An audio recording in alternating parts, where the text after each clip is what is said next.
Servus Leute, langsam wird es Zeit, sich über die neue Eishockey-Saison Gedanken zu machen. Und viele von euch werden sicherlich einen neuen Schläger für die kommende Saison kaufen. Ich möchte euch dabei helfen.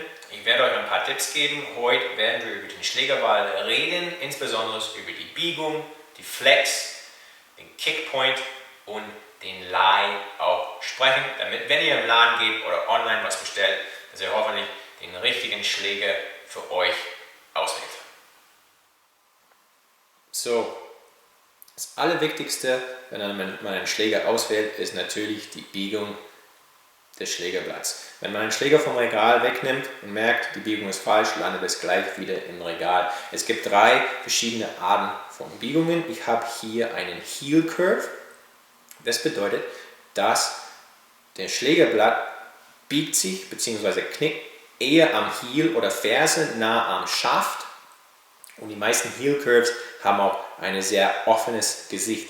Mit einem Heel Curve Keller kann man die Scheibe ganz schnell und ganz hoch schießen. Allerdings, ich finde, dass es relativ schwer ist, mit einem Heel Curve zu mischen, und auch auf der Rückhandseite ist es schwieriger, die Scheibe zu kontrollieren. Dann kommen wir zu den Mid Curve.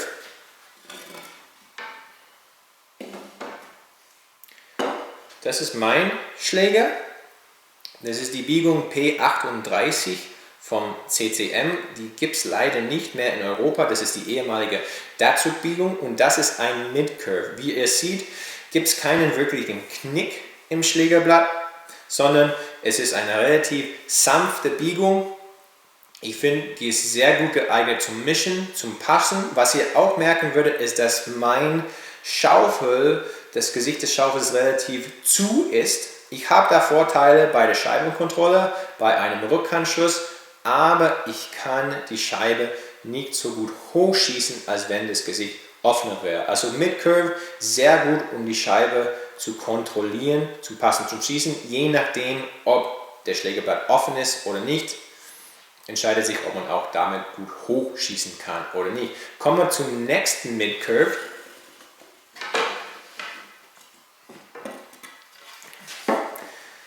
Das ist vom Bauer die P92-Biegung, nennt sich mittlerweile Matthews, für Ovechkin. Wie ihr hier sehen könnt, ist es auch eine relativ sanfte Kurve, ein bisschen größer wie meine, aber das Gesicht des Schaufels ist offener. Diese Schlägerblatt ist sehr populär, eignet sich sehr gut zum Hochschießen, und wenn ich ganz ehrlich wäre, wenn ich früher nochmal meine Eishockey-Karriere starten müsste, würde ich wahrscheinlich so ein Schlägerblatt benutzen. Ich habe es dieses Jahr probiert, habe mich einfach nicht dran gewöhnen können. Man kann relativ gut damit mischen und man trotzdem noch besser schießen als mit meinem Schläger, weil die Scheibe leichter hochgeht. Und jetzt kommen wir zum letzten Schläger, den ich dabei habe. Leider habe ich keins im Rex finden können, das ist die P28-Biegung. Das ist keine reine Toe-Curve, weil eine reine Toe-Curve sieht man sehr selten. Es ist ein Mid-to-Toe-Curve, das ist auch eine sehr populäre Biegung. Wie ihr seht, Richtung Spitze des Schaufels ist die größte Biegung im Schlägerblatt. Das Schlägerblatt ist auch etwas offen und damit kann man einen richtig Hammer-Schuss daraus kriegen mit sehr viel Power. Allerdings auf der Rückhandseite ist es dann schwach und man kann die Scheibe damit nicht ganz so gut kontrollieren. So, das zweite, worüber wir reden werden, ist die Flex. Die Flex bedeutet einfach, wie hart oder weich den Schläger ist. Bei Schläger für ganz kleine Kinder fängt der Flex bei ungefähr 30 an und geht bis 150 hoch für einen Custom-Made-Schläger vom Zenotara, der über 200 cm groß ist und auch über 100 Kilo wiegt. Kleine Faustregel für den Flex, da könnte man auch schon anfangen, wenn man einen Schläger auswählt, ist man sich nicht sicher, so viel Kilo wie man wiegt, so viel Flex soll den Schläger haben. Das bedeutet, wiege ich 85 Kilo, könnte ich zuerst einen 85 Flex ausprobieren.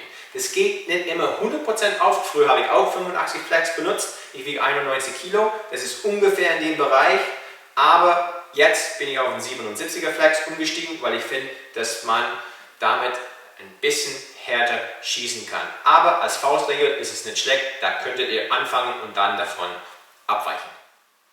So, wenn man einen Schläger vom Regal wegnimmt und den flexen will, sollte schon den Schläger ca. 5 cm nachgeben, wenn man Gewicht drauf ausübt. Ungefähr so, das ist ein ordentlicher Flex. Natürlich nicht im Laden versuchen, das Ding komplett durchzudrücken.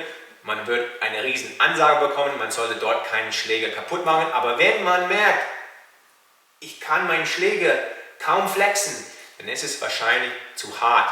Und ich finde, bei den meisten Leuten wählen sie einen Schläger, der eher zu hart ist als zu weich.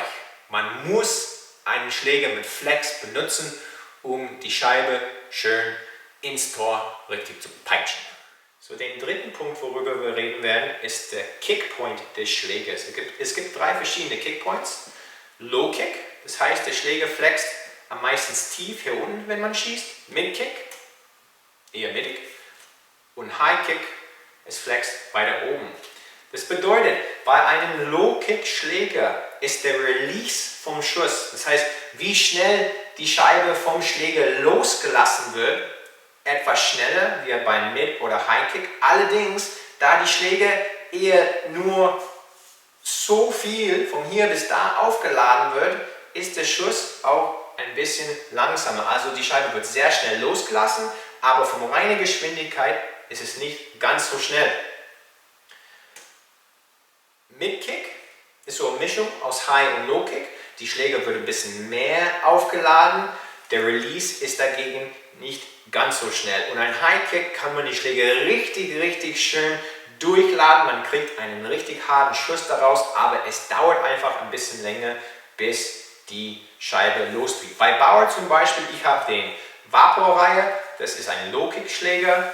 Der Nexus ist ein Mid-Kick und der Supreme ist ein High-Kick. Man soll es einfach ausprobieren, was am besten für sich passt. Für jemanden, der viel Handgelenkschüsse benutzt, ist vielleicht ein Low-Kick geeigneter.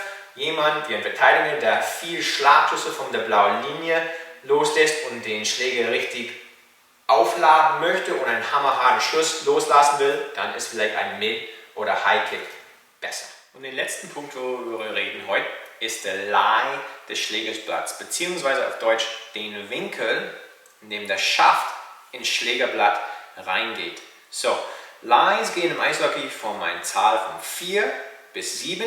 7 ist einen kleineren Winkel, einen steileren Schaft und 4 ist einen größeren Winkel, einen flacheren Schaft. Wobei 4 und 7 als Lies sehr selten sind. 5, 5,5, 6 sind viel häufiger, das heißt, es gibt keine riesen Unterschiede. Was die Zahlen bedeuten, ist nicht ganz so wichtig, wenn man einen Schläger wählt, aber jede Zahl bedeutet einen Unterschied von 2 Grad in dem Winkel. Das heißt, ein 5er ist 2 Grad weniger steil als einen 6er. So, warum ist der Lie überhaupt wichtig? Weil, wenn man auf dem Eis ist und man den falschen Lie benutzt, kann es sein, dass mein Schlägerblatt entweder so oder so auf dem Eis ist und ich habe dann nicht den kompletten Blatt auf dem Eis. Das ist natürlich nicht optimal. So, jetzt kann man den Lie auch künstlich ändern, indem man seinen Schläger länger oder kürzer macht. Ich zeige es euch mal so, ich halte meinen Schläger ein bisschen tiefer, wie ich es normalerweise halten würde. Das wäre jetzt meine normale Position hier. Jetzt habe ich gar keine Schlittschuhe an. So, wenn ich meine Schläge noch kürzer mache, hebt sich die Ferse, das wäre dann eine ganz falsche Lie, dann hätte ich nur die Spitze meines Schlägers auf dem Eis. Wenn ich meinen Schläger komplett lang machen würde und sehr aufrecht wäre, dann habe ich nur die Ferse auf dem Eis und nicht die Spitze. Eine Möglichkeit zu sehen, ob euer Lie tatsächlich richtig ist oder nicht, ist ganz einfach. Momentan habe ich meinen Schläger nicht getaped, aber vom Eis ist es immer getaped. Und nach 1-2 Trainings schaut einfach, ob euer Schlägertape gleichmäßig abgenutzt ist oder nicht. Und wenn ja, dann habt ihr wahrscheinlich den richtigen Lie. Wenn die Schlägertape eher an der Ferse oder an der Spitze abgenutzt ist, dann entweder müsst ihr eure Schlägerlänge ändern oder ist der Lie von eurem Schläger eventuell falsch. und habt ihr eventuell den falschen Schläger auch ausgewählt. So, das war's zum Thema Schlägerwahl bei Marcel's Hockey School. Ich hoffe, dass ich euch ein bisschen helfen kann. Es gibt nichts Schlimmeres, als in den Laden zu gehen, 100 € oder mehr für einen Schläger auszugeben und dann merken auf dem Eis, das passt gar nicht. Wenn der Schläger richtig ausgewählt ist, kann man bessere Moves auf dem Eis auspacken, besser schießen, hat man allgemein mehr Spaß. Ich hoffe, dass ihr auch in dieser Saison den richtigen Schläger auswählen könnt. Bis zum nächsten Mal bei Marcel's Hockey School.